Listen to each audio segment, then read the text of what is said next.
Hello student, biology guidance by Harshada Kamble ह्या माझ्या YouTube चॅनलमध्ये तुम्हा सर्वांचं स्वागत करते. आजचं जे आपण सुरू केलेलं आहे की CETच्या मुलांसाठी क्विक रिव्हिजन सिरीज, तर त्यामध्ये आपला चॅप्टर सुरू केलेला आहे आपण सर्क्युलेशन. आणि त्या सर्क्युलेशनच्या पहिल्या भागामध्ये आपण पाहिलेलं आहे की ब्लड कंपोजिशन आणि त्याचं ब्लड कोॲग्युलेशन. ठीक आहे, आजचा हा जो पार्ट असेल तो सेकंड पार्ट आहे, ज्याच्यामध्ये आपण पाहणार आहोत structure and pumping action of a heart. ठीक आहे, तर ह्या पॉईंटकडे वळण्याच्या अगोदर मला एक दोन गोष्टी तुमच्याशी शेअर करायच्या आहेत. तर पहिली गोष्ट अशी आहे की मागच्या काही व्हिडिओमध्ये एका व्हिडिओच्या खालच्या कमेंटमध्ये एका सबस्क्रायबरने असं सांगितलेलं आहे की त्यांना मागच्या वर्षी किती विद्यार्थी CETला बसलेले होते किंवा त्यातल्या किती विद्यार्थ्यांनी इंजिनिअरिंगला ॲडमिशन घेतलं, ॲग्रिकल्चरला ॲडमिशन घेतलं, तर आणि किती जागा असतात वगैरे ह्याची थोडीशी माहिती हवी आहे. तर मला त्या सबस्क्रायबरला हे सांगायचं आहे की मी ती माहिती कलेक्ट करत आहे आणि येत्या 2 दिवसामध्ये त्याच्यावर व्हिडिओ करून मी तुम्हाला नक्की हेल्प करण्याचा प्रयत्न करेन. आणि दुसरी एक गोष्ट अशी आहे की कालच्या व्हिडिओच्या कमेंटमध्ये एका विद्यार्थ्यांनी मला असं सांगितलेलं आहे की मॅडम तुम्ही हसलात तरी छान दिसाल. तर मला त्याला असं सांगायचं आहे की ज्या वेळेला हे व्हिडिओ करत असतो आम्ही, त्यावेळेला समोर फक्त एक कॅमेरा असतो आणि विद्यार्थी तर नसतात, त्यामुळे त्या कॅमेऱ्याकडे पण पाहताना हसणं हे थोडंसं अजून सवय झालेली नाही आहे त्या गोष्टीची, त्यामुळे चेहऱ्यावर हसू येत नाही. हसायला मला पण आवडतं, पण मी ट्राय करेन. असो, जेवढं मला जमेल तेवढं मी हसून शिकवण्याचा प्रयत्न करेन. बट ही माझी सुरुवात आहे, थोडं बघूया, चेंज करण्याचा प्रयत्न करेन. तर बघूया आजचा आपला पहिला पॉईंट काय आहे.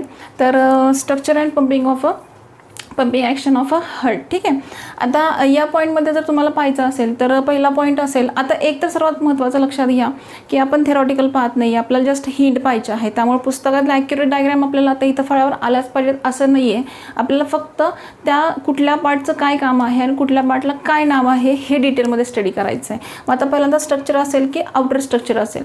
आता ज्यावेळेला तुम्ही हार्टची पोझिशन पाहता, तर पोझिशनमध्ये हार्ट कुठं असतो, तर स्पेशल तुम्हाला माहिती आहे की हार्टची पोझिशन थोड्यासे कॅव्हिटी मध्ये आहे, ज्याला झुलॉजिकली काय म्हणतात, मेडियास्टिनम. ठीक आहे, त्याच्या खाली पाहिला तर हार्ट नेहमी हॉलो आहे, कारण त्याच्यामध्ये ब्लडचं सर्क्युलेशन होत असतं. तो मस्क्युलर आहे. आता का आहे, कारण त्याच्यामध्ये स्पेशल मसल्स असतात, त्याला कार्डियक मसल असं म्हणतात. त्यानंतर हा कोनिकल शेपचा आहे. त्यानंतर त्याची साईज असते ती 1 फिस्टमध्ये असते, म्हणजे आपल्या एका मुठी एवढा आहे. तुम्ही हे लहानपणापासूनच ऐकत असाल. पण एक विशेष असेल की ह्याचा जो बेस असतो हा ब्रॉड आहे आणि अपेक्स कसा आहे तर नॅरो आहे. अशा हार्टची जी लेंथ असते ही किती असते तर 12 सेंटीमीटर आणि त्याची विड्थ असेल किंवा ब्रीथ असेल ही किती आहे तर 9 सेंटीमीटरची आहे. असं आपलं हार्टचं वेट किती असेल तर 250 ते 300 ग्रॅम. ठीक आहे, आता त्याच्या खाली गेलात तर हे जे हार्ट आहे जे थोड्यासे कॅव्हिटीमध्ये असतं, बिटवीन 2 लंग्स असतं. तर ज्या वेळेला हार्टचं कॉन्ट्रॅक्शन आणि रिलॅक्सेशन चालू असतं तर त्यावेळेला बाकीचे जे ऑर्गन्स असतात, विसरल ऑर्गन्स, त्यात जो लंग्स असतो, ह्या लंग्सबरोबर फ्रिक्शन अवॉइड करण्यासाठी या हार्टवरती बाहेरच्या साईडला एक कॅव्हिटीचं कवरिंग असतं. जी कॅव्हिटी आहे ही 2 लेअरनी तयार झाली आहे. अशा ज्या 2 लेयर्स असतात which are called as a peritoneum, ज्याला झुलॉजिकल भाषेमध्ये काय म्हणतात, it's called as a pericardium. Peri means peripheral, cardium means a heart. हार्टच्या आउटर साईडनी जे काही कवरिंग असतं for a protection and avoid friction, that is called as a pericardium. मग हे जे पेरिकार्डियम आहे किती लेअरनी तयार झालेलं असेल तर हे पेरिकार्डियम तयार झालेलं आहे 2 लेअरनी. त्यातला पहिला लेअर असेल फायबरस पेरिकार्डियम आणि दुसरा लेअर असेल सिरस पेरिकार्डियम. ठीक आहे, आता फायबरस पेरिकार्डियम पाहिलं तर त्याच्या नावातच मिनिंग लिहिलं आहे. हा कशापासून तयार झाला आहे, इनइलास्टिक फायबरस टिश्यूपासून. ठीक आहे, आणि त्याच्यानंतर सिरस पेरिकार्डियम हा देखील तयार झालेला आहे कनेक्टिव्ह टिश्यूपासून. पण हा जो सिरस पेरिकार्डियम आहे हा सिंगल लेअरचा नाही आहे, हा तयार झाला आहे परत 2 लेअरपासून. कारण त्याच्या आतमध्ये पण एक आतल्या साईडला लेअर असते आणि एक बाहेरच्या साईडला असते. त्यातली जी बाहेरची असेल आउटर लेअर आहे it's called as a parietal layer आणि त्याच्या आतली असेल ती व्हिसरल लेअर. ठीक आहे, ही जी व्हिसरल लेअर असेल ही डायरेक्टली हार्टच्या वॉलबरोबर कम्युनिकेट करू शकते. मग ज्यावेळेला तुम्ही पेरिकार्डियमच्या या 2 लेअर पाहता, फायबरस पेरिकार्डियम आणि सिरस पेरिकार्डियम, तर ह्या ज्या 2 लेअर्स आहे ह्या 2 लेअरमध्ये जो स्पेस असतो ह्या पूर्णपणे बाउन्सी नसतात. तर ह्याच्यामध्ये जो स्पेस असतो त्या स्पेसला एक प्रॉपर नाव दिलं, it is called as a pericardial space. आणि हा जो पेरिकार्डियल स्पेस असतो हा फिलअप झाला आहे पेरिकार्डियल फ्लुइडपासून. ठीक आहे, आता आपण याची इमॅजिनरी डायग्राम पण काढू शकत नाही आहे का, कारण आपल्याला फक्त हिंट पाहिजे आणि ही नावं लक्षात ठेवायचा प्रयत्न करायचा आहे. तर तुम्हाला हे लक्षात ठेवायचं आहे की आउटर वॉल बरोबर. हार्टची जे आउटर वॉल असेल, आता त्याला हार्ट वॉल असं म्हणता येणार नाही. हार्ट वॉल मी ह्या साईडला लिहिलेलं आहे, पण हार्ट वॉलला सोडून हार्टवरती जे प्रोटेक्टिव्ह कव्हरिंग असतं तिचं called as a pericardium which consist of mainly 2 layers. ठीक आहे. आता त्याच्या पुढे गेला तर ह्या ज्या लेअर आहे पेरिकार्डियमच्या, ह्याच्या आतमध्ये हार्ट असतं. म्हणजे स्ट्रक्चर पाहिला तर हे जर तुम्ही हार्ट घेतलात किंवा हे जर हार्ट घेतला तर तुम्ही उच्चार कसा कराल त्याच्यावर डिपेंड आहे. हे जर हार्ट घेतला तर हार्टवरती प्रोटेक्टिव्ह ज्या लेयर्स असतात it is called as a pericardium. ठीक आहे. मग आता आपण जे पाहिलं ते पेरिकार्डियम होतं. आता पाहत आहोत हार्टचा वॉल. म्हणजे हे जे प्रॉपर हार्ट आहे, हे हार्ट किती वॉलनी तयार झालेलं आहे, तर ह्या हार्टमध्ये किती वॉल असतात, तर 3 वॉल असतात. कुठल्या 3 वॉल असतात, तर बघा सर्वात बाहेरची पेरिकार्डियम, मधली मायोकार्डियम आणि आतली असते ती एंडोकार्डियम. बऱ्याच वेळा बाळांनो ह्या लेअरमध्ये लिहिताना प्रॉब्लेम येतो, कारण आपल्याला सवय असते मेसो शब्द म्हणायची, इथं शब्द आहे मायोकार्डियम. आता त्यातला जे बाहेरची वॉल पाहिली epicardium, epi means outer wall which consist of a flat epithelial cells called as a mesothelium. ठीक आहे. आणि त्याच्या अपोजिट जर सर्वात आतली पाहिली एंडोकार्डियम, तर it is also consist of a single flat epithelial tissue also called as a endothelium. ठीक आहे. आता मधली जी लेअर असते ही स्पेशल आहे because it is called as a myocardium and which consist of a cardiac muscles. ठीक आहे. आता cardiac muscle तुम्ही 11वीमध्ये डिटेलमध्ये पाहिलेला आहात. कार्डियक मसल्सवरती स्ट्रायशन्स असतात. ठीक आहे. पण ह्याचं कंट्रोल आपण करू शकत नाही आहे. मग हे जे कार्डियक मसल्स असतात ज्याच्यावरती मायोफायब्रस असतात, म्हणून आपलं हार्ट कसं आहे तर मायोजेनिक आहे. ठीक आहे. हे लक्षात ठेवा. आणि ह्या कार्डियक मसलचं फंक्शन काय असेल तर contraction and relaxation of a heart. ठीक आहे. आता ह्याच्या पुढच्या पॉईंटमध्ये आपण काय पाहणार आहोत, तर ह्या ज्या वॉल आहेत, ह्या वॉलच्या आतमध्ये जे हार्ट आहे, या हार्टचं स्ट्रक्चर आउटर साईडनी कसं असतं आणि इनर साईडनी कसं असतं. तर मग आता पाहूया पहिल्यांदा आउटर साईडनी स्ट्रक्चर हार्टचं कसं असतं. आता पाहूया external structure of a heart. ठीक आहे. आता तुम्ही जर फळा पाहिला तर ब्लॅकबोर्ड पाहिला तर ब्लॅकबोर्डवरती मी काही लिहिलेलं नाही आहे. आता एक बेसिक पॉईंट लक्षात घ्या की आपण हे थेरॉटिकल स्टडी करत नाही, आपल्याला जस्ट हिंट स्टडी करायच्या. सो हे जे हार्टचं स्ट्रक्चर आहे, पुस्तकात जशी डायग्राम आहे तशी आपल्याला काढण्याचा प्रयत्न करायचा नाही आहे, कारण आपल्याला काही डायग्राम काढायला पेपरला विचारणार नाही आहेत. आपल्याला जस्ट कुठल्या पार्टला काय म्हणतात आणि कुठल्या पार्टचं स्ट्रक्चर कसं आहे हे स्टडी करायचं. ठीक आहे. आता ज्यावेळेला आपण पाहतो, जसं आपण एक्सटर्नल स्ट्रक्चर पाहिलं की हार्ट हा किती चेंबरचा आहे तर 4 चेंबरचा आहे. म्हणजे तुम्ही जर हार्टचं स्ट्रक्चर पाहायला गेलात, पण मी हे माझ्या वेने थोडेसे पॉईंट शिकवण्याचा प्रयत्न करते. समजलं तर नक्की कमेंट बॉक्समध्ये मला सांगा. हा जो हार्ट असेल आपला, हार्ट कसा आहे, मस्क्युलर आहे आणि हॉलो आहे. आणि हॉलो असल्यामुळं हा एकच भाग दिसतो आहे. बट ॲक्च्युली ह्या हार्टचे मेन 2 पार्ट पडलेले आहेत. त्यातला जो अप्पर असेल इट्स कॉल्ड ॲज अ ॲट्रिया आणि जो लोअर असेल it's called as a ventricle. ठीक आहे. आणि हे जे 2 पार्ट आहेत, हे 2 भाग डिवाइड झालेत एका मधल्या ग्रूमुळं. ग्रूमुळं, कारण आता म्हणजे हे जे स्ट्रक्चर पाहतोय हे आहे external structure of a heart. बरोबर. मग आता एक्सटर्नल स्ट्रक्चरमध्ये नेहमी हार्टवरती काय दिसतात, ग्रू दिसतात किंवा it is also called as a sulci. ठीक आहे. शक्यतो ग्रू हा शब्द वापरला जातो, सल्काय शब्द वापरला जात नाही आहे. आता बघा इथं ज्यावेळेला तुम्ही पाहता त्यावेळेला हा जो ॲट्रिया आणि हा जो वेंट्रिकल आहे, ह्या दोघांच्या मध्ये एक काय झालेली ग्रू फॉर्म झाली आहे, दोघांच्या मध्ये आहे. So these are called as a atrio ventricular groove. थोडीशी नावं कशी तयार झाली समजून घेण्याचा प्रयत्न करा, म्हणजे हार्टचं स्ट्रक्चर पण सोपं वाटेल. त्यानंतर हा जो ॲट्रिया आहे, हा ॲट्रियासुद्धा पुन्हा 2 भागात डिवाइड झाला, कारण ह्याच्यामध्ये सुद्धा काय झाली आहे, ग्रू फॉर्म झाली आहे बिटवीन ॲट्रिया आहे. So it is called as a inter auricular groove. बरोबर. त्याचबरोबर हा जो वेंट्रिकल आहे, हा वेंट्रिकलसुद्धा किती भागात डिवाइड झालेला आहे, 2 भागात डिवाइड झालेला आहे. So it is called as a inter ventricular groove. ठीक आहे. हे झाले याचे 3 ग्रू. आता तुम्ही ज्यावेळेला स्ट्रक्चरली पाहता त्यावेळेला हा जो ॲट्रिया असतो ॲज अ कम्पेअर व्हेंट्रिकल कसा असतो, स्मॉल असतो आणि थिक आहे. वरच्या साईडला आहे so these are superior chambers. आणि हा जो थिक असतो, अशा दोन्ही ॲट्रियाचं फंक्शन काय असेल तर रिसिविंग ऑफ अ ब्लड. मग ते ऑक्सिनेटेड असू दे, अदरवाईज ते डिऑक्सिनेटेड असू दे. तसं त्याच्या अपोजिट साईडला जो वेंट्रिकल असतो, ह्या वेंट्रिकल कसा आहे तर तो खालच्या साईडला आहे. So these are inferior in structure.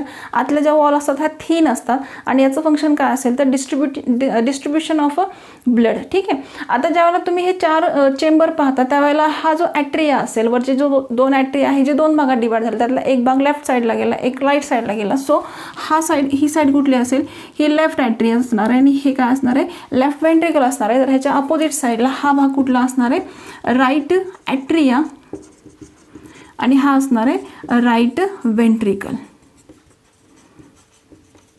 ठीक आहे. त्यानंतरचा नेक्स्ट पॉईंट काय येणार आहे, तर आपण पाहतोय एक्सटर्नल स्ट्रक्चर. ठीक आहे. आता एक्सटर्नल स्ट्रक्चरमध्ये आपण काय सांगू शकतो की आपल्याला फक्त बाहेरून काय दिसतं की हार्ट आहे ते वर्क कसं करतं.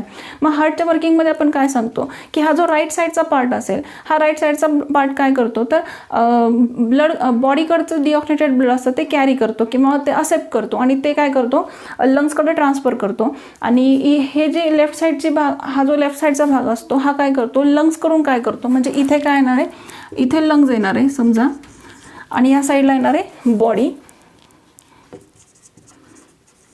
ठीक आहे. म्हणजे इथं काय केलं जातं, हे जे राईट साईडचा पार्ट आहे, हा राईट साईडचा पार्ट काय करतो, बॉडीकडचं डिऑक्सिनेटेड ब्लड असेप्ट करतं आणि ते लंग्सकडे पाठवतं. आणि लेफ्ट साईडचं काम काय करतं, तर लंग्सकडचं ऑक्सिनेटेड ब्लड घेऊन ते कुठं पाठवलं जातं, बॉडीकडे पाठवलं जातं. मग हे पाठवण्यासाठी ह्यांच्यामध्ये विशेष काय असतं, तर हा जो राईट वेंट्रिकल आहे, ह्या राईट वेंट्रिकलपासून एक लार्ज अशी पाईप रिमूव्ह होते, which are called as a pulmonary artery.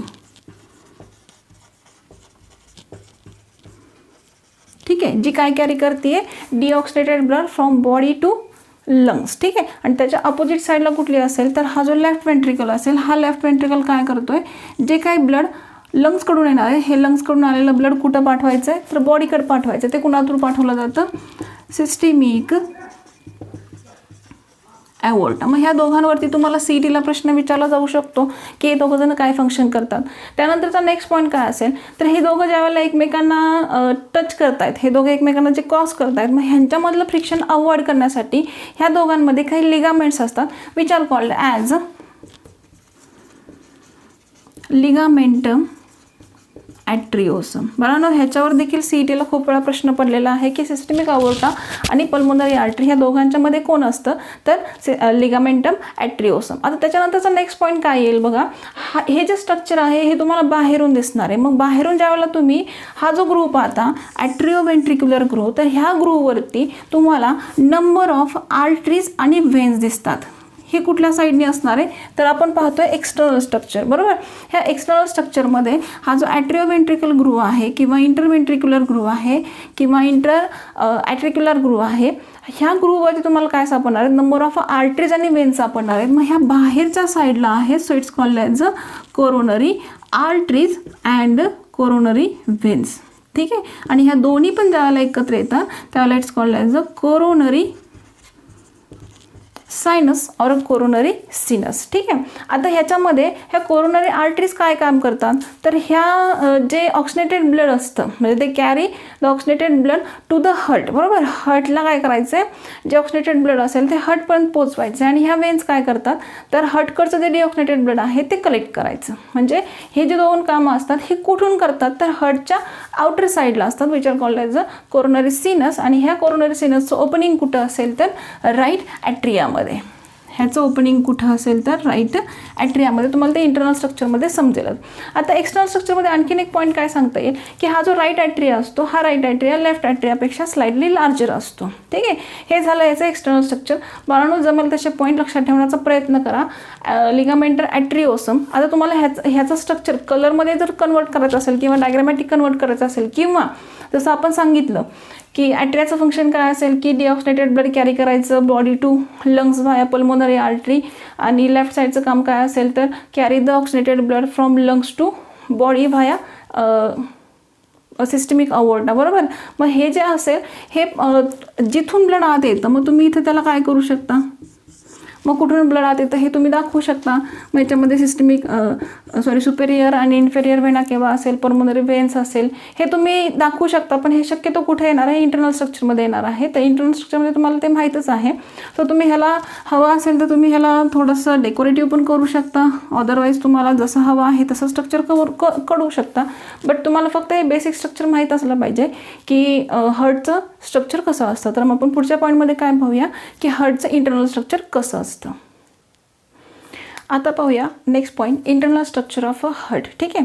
आता बघा ना, आपण ह्या पॉईंटमध्ये ना पुस्तकात जशी डायग्राम आहे तशी तर ॲक्युरेट काढण्याचा प्रयत्न तरी करणार नाही आहे, कारण आपल्याला डायग्राम CETला विचारणार नाही आहेत की sketch and label internal structure of a heart. आपल्याला काय करायचं आहे, CETच्यासाठी हिंट म्हणून डायग्राम्समधला कुठल्या पार्टला काय नाव आहे आणि त्या प्रत्येक नावाचं किंवा त्या प्रत्येक पार्टचं फंक्शन काय आहे हे आपल्याला मेन पाहायचं आहे. सो आपण जे आता स्टडी करणार आहे हे काय करणार आहे, की आर्टिफिशियली एक आउटलाईन काढणार आहोत की ज्याच्यामध्ये तुम्हाला जस्ट हिंट मिळतील. ठीक आहे. आता इंटरनल स्ट्रक्चर जर तुम्ही पाहिलात तर आपण जसं मग सांगितलं होतं की heart is a hollow and a muscular. मग जर आपण स्ट्रक्चरली पाहिला तर समजा हे जर हार्ट असेल तर हार्ट कसं आहे, हॉलो आणि मस्क्युलर आहे, which are consist of mainly 2 parts. 2 भागांनी तयार झाले आहे. एक आहे ॲट्रिया आणि एक असेल वेंट्रिकल. ठीक आहे. हा जो ॲट्रिया आहे हा ॲट्रिया आणि वेंट्रिकल 2 भागात डिवाइड झाला आहे, कारण ह्याच्यामध्ये एक पार्टिशन आले. जसं एक्सटर्नल असतं तसंच इंटरनलला सुद्धा आहे. मग एक्सटर्नल स्ट्रक्चर जर पाहत असेल आपण तर एक्सटर्नल स्ट्रक्चरमध्ये तिथं it is called as a groove, तसं इंटरनल स्ट्रक्चरमध्ये it is called as a septum. मग हा सेप्टम कोणाच्या मध्ये आहे, ॲट्रिया आणि वेंट्रिकलच्या मध्ये आहे. So it's called as a atrio ventricular septum. ठीक आहे. ही नावं कशी तयार झाली आहेत हे फक्त समजून घेण्याचा प्रयत्न करा.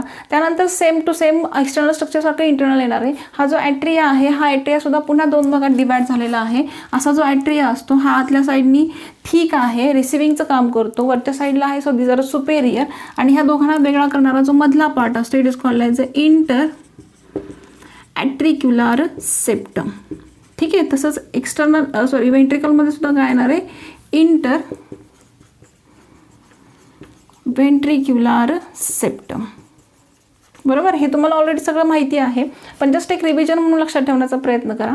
आता त्याच्या पुढे गेला तर हा जो ॲट्रिया आणि वेंट्रिकल आहे ह्या सेप्टममुळे काय झालं, 4 भागात डिवाइड झालेला आहे. हा जो ॲट्रिया आहे हा लेफ्ट साईडचा आहे आणि हा जो वेंट्रिकल आहे हा सुद्धा लेफ्ट साईडचा आहे. आणि हा साईडचा असणार आहे, हा काय असणार आहे, दिस आर अ राईट ॲट्रिया आणि हा असणार आहे राईट वेंट्रिकल. ठीक आहे. जसं की आपण सांगितलं की राईट साईड काय काम करते हार्टची, तर बॉडीकडचं जे डिऑक्सिनेटेड ब्लड असेल ते डिऑक्सिनेटेड ब्लड कॅरी करायचं आणि ते कुठं पाठवायचं, तर लंग्सकडं पाठवायचं. म्हणजे आपण एक आउटलाईन म्हणून काय लिहून ठेवतोय, तर राईट साईडचं फंक्शन काय असेल, कलेक्ट द डिऑक्सिनेटेड ब्लड. बघा तुमच्यासाठी ते पण लिहून ठेवू आपण, collect the deoxygenated blood from body to lungs. ठीक आहे. ह्या लंग्सपाशी गेल्यानंतर ते ब्लड काय होणार आहे, कन्वर्ट इन टू द ऑक्सिनेटेड. म्हणजे इथं लंग्स शब्द आला, इथं काय येणार आहे, कसलं ब्लड आहे, ऑक्सिनेटेड ब्लड. ऑक्सिनेटेड ब्लड काय करायचं आहे, ट्रान्सफर करायचं आहे कुठून कुठं, लंग्स टू बॉडी. हे काम कोणाचं असणार आहे, तर लेफ्ट साईडचं असणार आहे. आता त्यानंतर नेक्स्ट पॉईंट काय येणार आहे, तर मग हे जे ब्लड आहे डिऑक्सिनेटेड असेल किंवा ऑक्सिनेटेड असेल हे ब्लड कसं ट्रान्सफर केलं जातं, तर पहा जेव्हा आपण राईट साईड पाहतो, राईट साईडमध्ये हा जो ॲट्रिया असेल तर ॲट्रियाचं फंक्शन काय असेल, तर रिसिव्हिंग ऑफ अ ब्लड. बरोबर. म्हणजे इथं हा जो ॲट्रिया असतो हा काय करतो, बॉडीकडचं डिऑक्सिनेटेड ब्लड कलेक्ट करतो. मग ते कलेक्ट करण्यासाठी ह्याच्यामध्ये 4 प्रकारचे ओपनिंग असतात, त्यातलं 2 असतात. आता जर तसं पाहिलं आपण, तसं जर बघितलं तर 2 प्रकारचे ओपनिंग्ज आहेत. आपण थोडंसं कलरफुल काढण्याचा प्रयत्न करूया. 2 ओपनिंग्ज असतील, एक असेल सुपेरियर वेना केवा आणि एक असेल इन्फेरियर वेना केवा. ह्या पाईप्स आहेत, it's called as a vena cava किंवा इट्स अ वेना केवा. ठीक आहे. हे वरच्या साईडचे आहे सो इट्स अ सुपेरियर आणि ही सुद्धा काय आहे, इट्स ऑल्सो वेना केवा आणि खालच्या साईडला आहे सो इट्स अ इन्फेरियर. ठीक आहे. हे शब्द कसे तयार झाले, तर खालची आणि वरची बाजू, so superior and inferior vena cava. मग तुम्ही इंटरनल स्ट्रक्चर पाहताय, सो इंटरनल स्ट्रक्चरमध्ये इथं काय दिसणार आहे, हे याचं ओपनिंग असणार आहे आणि हे याचं ओपनिंग असणार आहे. ठीक आहे. पण हा जो इन्फेरियर वेना केवा आहे ह्यातला जो ब्लड फ्लो आहे हा काय होऊ शकतो, पुन्हा रिटर्न जाऊ शकतो. सो तो प्रिव्हेंट करण्यासाठी हा जो इन्फेरियर वेना केवाचं ओपनिंग असतं, ह्या इन्फेरियर वेना केवाच्या ओपनिंगवरती एक काय असते, एका वॉलचं वॉल इज अ गर्डेड. ठीक आहे. जी वॉल असते it is called as the eustachian valve. ठीक आहे. त्यानंतर नेक्स्ट पॉईंट, आता ह्या वॉलचं नाव तुम्हाला लक्षात ठेवायचे. कुठली वॉल सांगितली आपण, इट्स अ इस्टॅशियन वॉल. ठीक आहे. जे कोणावर आहे, तर इन्फेरियर वेना केवावरती आहे. त्यानंतर नेक्स्ट पॉईंट आपण मग असं सांगितलं होतं की कोरोनरी आर्टरीज असतात, कोरोनरी वेन्स असतात, ह्या सगळ्यांपासून काय तयार होतं, कोरोनरी सिनस तयार होतो. आणि हा कोरोनरी सिनस कुठं ओपन असेल, तर राईट ॲट्रियामध्ये असतो. म्हणजे इथं ओपनिंग, त्याचं जे ओपनिंग असतं ते या साईडला असतं खालती, which are called as a coronary हे जे ओपनिंग आहे it's called as a coronary sinus. ठीक आहे, म्हणजे अशा राईट ॲट्रियामध्ये किती ओपनिंग आहेत? 3 ओपनिंग आहेत. ह्या कोरोनरी सिनसवरती सुद्धा एका वॉलचं कव्हरिंग असतं which are called as the thebesian valve. म्हणजे तुम्हाला ह्या 2 वॉलची नावं पाठ करायची आहेत. इन्फेरियर व्हेना केव्हावरती कुठली आहे तर इस्टेशियन वॉल, आणि कोरोनरी सिनसवरती कुठली असेल तर थिबॅशियन वॉल. आता ज्यावेळेला आपण फोइटस कंडिशनमध्ये असतो त्यावेळेला राईट ॲट्रियामध्ये राईट साईडला एक डिप्रेशन असतं which called as a fossa ovalis, आणि नंतर ते अडल्टमध्ये काय होतं पुन्हा फिलअप होऊन जातं. ठीक आहे, त्यामुळे आपण डायग्राममध्ये फोसा ओव्हॅलिसचं डायग्राम नाव दाखवू शकत नाही आहे, जस्ट माहीत असावं. त्यानंतर नेक्स्ट पॉईंटमध्ये काय सांगाल तर ह्या सुपेरियर वेना किंवा आणि हा इन्फेरियर वेना किंवा कोरोनरी सिनस आहे, इथून जे ब्लड कलेक्ट केलं जातं ते राईट ॲट्रियामध्ये येतं, आणि ते राईट ॲट्रियामधून पुन्हा कुठं सेंड केलं जातं तर लेफ्ट ॲट्रियामध्ये, कुठं सेंड केलं जातं तर राईट वेंट्रिकलमध्ये. मग ते राईट वेंट्रिकलमध्ये ब्लड कुठून जातं तर हा जो आपण जे नाव दिलं होतं ॲट्रिओ व्हेंट्रिक्युलर सेप्टम, ह्या ॲट्रिओ व्हेंट्रिक्युलर सेप्टमवरती काय होतं एक छोटंसं ओपनिंग फॉर्म होतं. ह्या ओपनिंगला काय म्हटलं आहे ॲट्रिओ व्हेंट्रिक्युलर ॲपर्चर. ठीक आहे, ह्या वॉलवरती तयार झालेला आहे. So it's called as a atrio ventricular aperture. आणि ह्या ॲपर्चरमधून काय होतं इथं जे कलेक्ट केलेलं डिऑक्सिनेटेड ब्लड असतं ते कुठं येतं तर राईट वेंट्रिकलमध्ये येतं. आता राईट वेंट्रिकलमध्ये आल्यानंतर ते ब्लड पुन्हा रिटर्न फ्लो जाऊ नये म्हणून तिथं 3 वॉलचं कव्हरिंग असतं. 1 ही 2 आणि ह्या 3 वॉलचं कव्हरिंग असतं which are called as a tricuspid valve. ठीक आहे, तुम्हाला 3 वॉलची नावं सांगितली, eustachian valve, thebesian valve and tricuspid valve. ठीक आहे, ही ट्रायकस्पिड वॉल कुठं असते असं सीडीला विचारलं जाऊ शकतं. तर ती ट्रायकस्पिड वॉल कुठं आहे तर राईट वेंट्रिकलमध्ये आहे. काय करते तर राईट वेंट्रिकलमधला तो फ्लो आहे तो फ्लो काय करते प्रिव्हेंट करते. आता त्यानंतर ह्या ज्या थिबॅशियन वॉल्स असतात, ह्या वॉल ज्यावेळेला तुम्ही त्यांची अरेंजमेंट पाहता त्यावेळेला आपण जसं सांगितलं की हा जो लेफ्ट वेंट्रिकल असेल किंवा हा जो राईट वेंट्रिकल असेल हा आतून थिन असतो. ठीक आहे, मग ह्या ज्या ट्रायकस्पिड वॉल असतात ह्या वेंट्रिकलच्या वॉलच्या पॅपिलरी मसल्सला कनेक्ट होतात. म्हणजे तुम्ही जर स्ट्रक्चरली पाहिलं, समजा ही जर वॉल असेल, ही जर हार्टची वॉल असेल, ह्या वॉलवरती काय असणार आहेत ह्या पॅपिलरी मसल्स असणार आहेत, आणि ह्या पॅपिलरी मसल्सवरती ह्या काय होणार आहेत ह्या ट्रायकस्पिड वॉल्स काय होणार आहेत अटॅच होणार आहेत. आणि अटॅच होण्यासाठी ह्यांच्यामध्ये हे जे फॉर्म होतात these are called as a chordae tendineae. ही नावं लक्षात ठेवा. बघा पुन्हा सांगते की हा जो इथून जे राईट ॲट्रियामधलं जे डिऑक्सिनेटेड ब्लड आहे ते फॉलो होतं, ते फ्लो कुठं होतं तर राईट वेंट्रिकलमध्ये होतं. आणि राईट वेंट्रिकलमधला जो फ्लो असतो तो रिटर्न बॅक जाऊ नये त्यासाठी प्रिव्हेंट करण्यासाठी इथं काय आहे तर 3 वॉलचं कव्हरिंग असं विचार कॉल आहे ट्रायकस्पिड वॉल. आणि ह्या ट्रायकस्पिड वॉल या वेंट्रिकलच्या पॅपिलरी मसल्सला कॉर्डी टेंडिनी थ्रू काय होतात अटॅच होतात. आता पुढे गेल्यानंतर इथं जे ब्लड येणार आहे ह्या ब्लडचा फ्लो कुठं जाणार आहे तर लंग्सकडे जाणार आहे. मग लंग्सकडे जाण्यासाठी इथून एक पाईप फॉर्म होते बरोबर. आणि त्या पाईपला काय म्हटलेलं आहे जसं आपण एक्सटर्नलमध्ये पाहिलं it's called as the pulmonary artery. ठीक आहे, अशी पल्मोनरी आर्टरी काय करते डिऑक्सिनेटेड ब्लड काय करते लंग्सपर्यंत घेऊन जाते. आता इथला सुद्धा ब्लड फ्लो रिटर्न येऊ नये ह्यासाठी इथे काय असतात 3 वॉलचं कव्हरिंग असतं which are called as the semi lunar walls. Which are called as the semi lunar walls. ठीक आहे, आणि तिथून ते ब्लड काय होतं लंग्सकडे जातं. लंग्सपाशी गेल्यानंतर ते ऑक्सिनेटेडमध्ये कन्वर्ट होतं.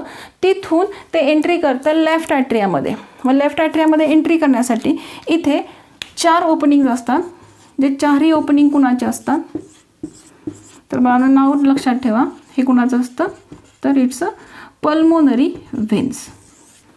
ठीक आहे, कुणाचं असेल पल्मोनरी व्हेन्स. तर ह्या व्हेन्स काय करतात लंग्सकडचं डिऑक्सिनेटेड ब्लड लेफ्ट ॲट्रियामध्ये घेऊन येतात. लेफ्ट ॲट्रियामध्ये आल्यानंतर ते पुन्हा ब्लड कुठं फ्लो होतं तर लेफ्ट वेंट्रिकलमध्ये कुणा थ्रू होतं तर ॲट्रिओ वेंट्रिकल ॲपर्चर थ्रू होतं. आणि त्याचा फ्लो जो असेल हा रिटर्न बॅक जाऊ नये म्हणून इथं किती वॉल्स असतात तर 2 वॉल्स असतात which are called as a bicuspid valve. ठीक आहे, त्यानंतर ह्या सुद्धा वॉल काय होतात त्या वेंट्रिकलची जी वॉल असते त्या वेंट्रिकलच्या वॉलवरती ज्या पॅपिलरी मसल्स असतात त्या पॅपिलरी मसल्सला या कॉर्डी टेंडिनी थ्रू काय होतात अटॅच होतात.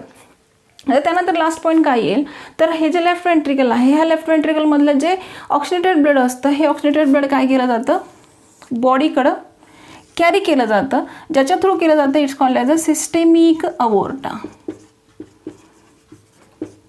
Which is called as a systemic aorta. ठीक आहे. आणि अशा सिस्टेमिक अवोर्टा थ्रू जे ब्लड ट्रान्सफर होतं त्याचा जो फ्लो असतो तो रिटर्न येऊ नये त्यासाठी प्रिव्हेंट करण्यासाठी इथे सुद्धा 3 वॉलचं कव्हरिंग असतं, which are called as a semi lunar walls.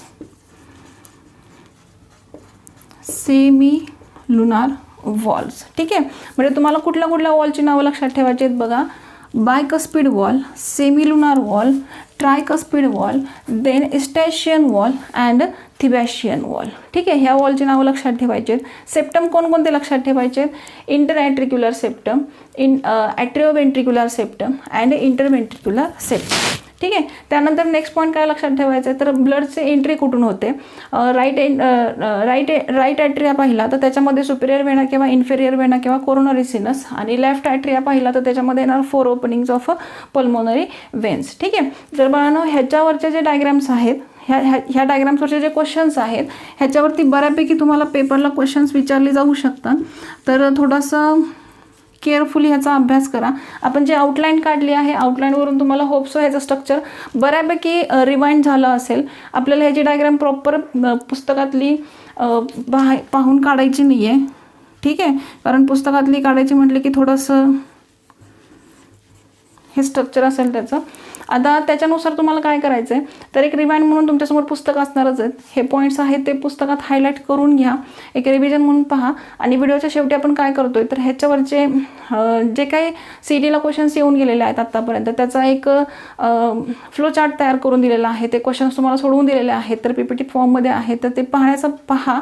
आणि ह्याच्यावर जर तुम्हाला काही क्युरीज असतील तर मला कमेंट बॉक्समध्ये नक्की मेन्शन करा. आणि सर्वात महत्त्वाचं की प्रत्येक व्हिडिओच्या डिस्क्रिप्शनमध्ये तुम्हाला मी काही एक्स्ट्रा MCQ देत आहे, तर ते MCQ प्लीज सोडवण्याचा प्रयत्न करा. आणि ते जर MCQ तुम्हाला सुटत नसतील तर त्याचे फक्त जे नंबर्स असतील ते मला कमेंट बॉक्समध्ये सांगा, आपण त्याच्यावरती काय करूया, डिस्कशन करूया. जर हा व्हिडिओ आवडला तर नक्की लाईक करा, शेअर करा आणि सबस्क्राईब करा. थँक्यू.